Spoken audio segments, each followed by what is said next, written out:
Welcome back. We're talking about Xanathar again. Today we're talking about the more musically inclined class. We're going to talk about the bards and see what they have to offer here in Xanathar's Guide to Everything.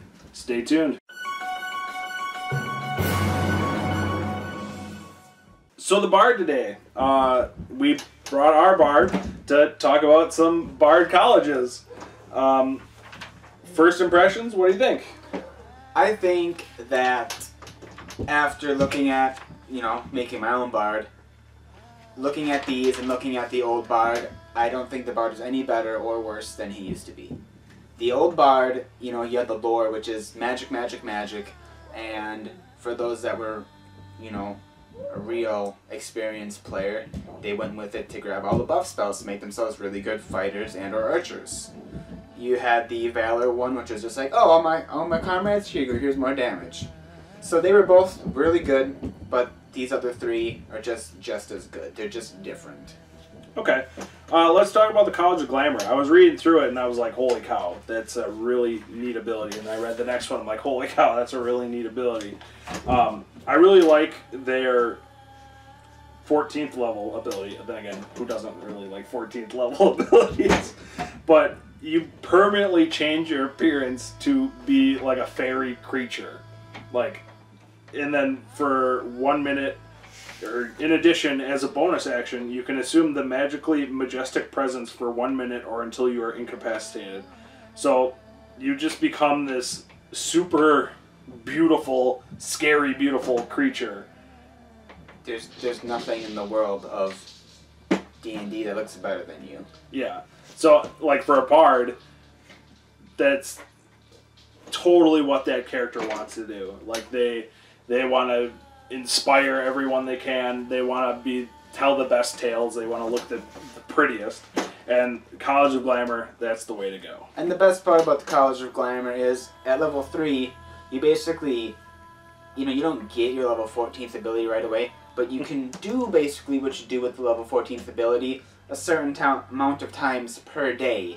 You just make yourself look super glamourful, beautiful, just exotic.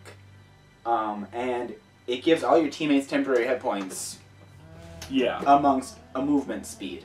So it's a super buff, as well as it leads into more of the other skills of just, you look awesome, people are enthralled by your appearance, and you can actually make people do things for you that normally you wouldn't be able to just because you look awesome.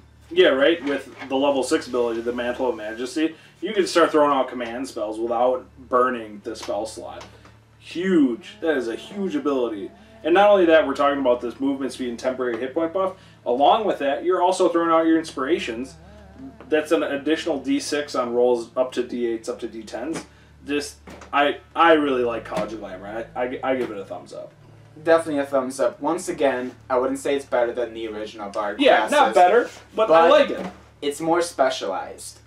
True. And it's unique. So, if you really want to be that awesome guy, here are the classes for you. And you can still be a Bard, hand out your die, and do all the Bard spells you want, because you still learn whatever spells you want to learn at 10 and something else after that. Yeah. Next on the line, we have College of Swords. Which you made a really good point earlier, which none of you guys got to hear because we did it off camera. But they're really fighter-intensive class. They really make you feel like a frontline character who's still a spellcaster. If you look at their level 3 upgrade, you can use simple and martial weapons, and you can have medium armor, and then you can't use simple and martial weapons, but if you have proficiency in them, you can use them as a spell focus for your casting spells. So you don't gotta worry about switching off, like, oh man, I can't use the spell because I have a weapon in my hand. Oh, I know how to use this weapon. Gotcha. Exactly. And not only that, but you start getting extra attacks at level 6, you start doing flourishes to do attacks back. 2-weapon fighting, you can dual wield if you want. Really, it makes, if you have a party and you're hurting on the front line, but you're also hurting in the magic, a College of Swords could be a nice fix for it.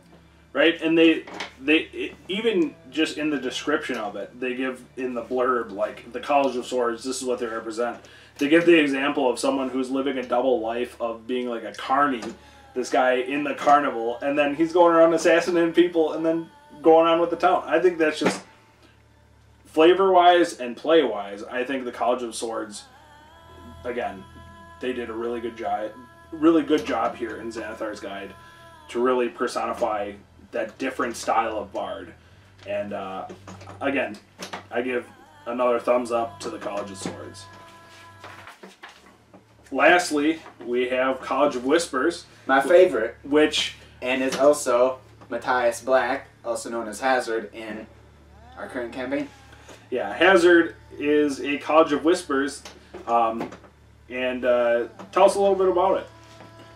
Oh, the College of Whispers, they're definitely the outcasts of all the colleges. The other colleges don't like them because they're not seen as evil, but they're seen as like, why would you do it that way? That's kind of not cool. So they're kind of seen as the outcasts, and they're basically, you know, they enter your mind through psychic and or mouthy, you know, it's super magical.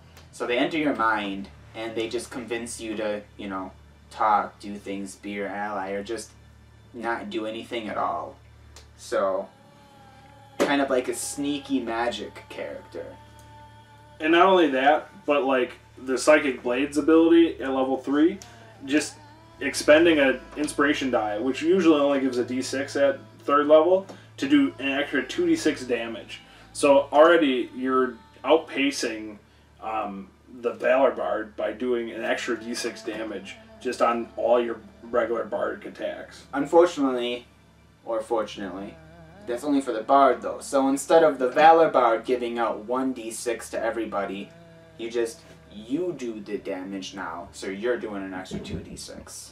Yeah, but I still feel it scales pretty well, because it scales up at 5th level, 10th level, and 8th level, so, or 15th level, excuse me. And it does, I feel it does a pretty good job, along with their other abilities, which are really cool. Like he was saying, they're really mind-altering, really stealthy, shadowy, things like that. I like the College of Whispers. Again, of all the classes in Xanathar's, I definitely think they did a really, really good job with College of Glamour, College of Swords, and College of Whispers in bringing out multiple things that the Bard is trying to do. They're not trying to change the Bard, they're not trying to alter the Bard, they're really just expanding on what they already do and making them better at what they do. Better and or specialized or more unique, because for all those Bard fans like me, you know, we just love to see more Bard things, and it doesn't really matter how you do it as long as it's done good, which they did good. Alright, well, thanks for watching. That was our second video of Xanathar's Guide to Everything. That was our Bard chapter.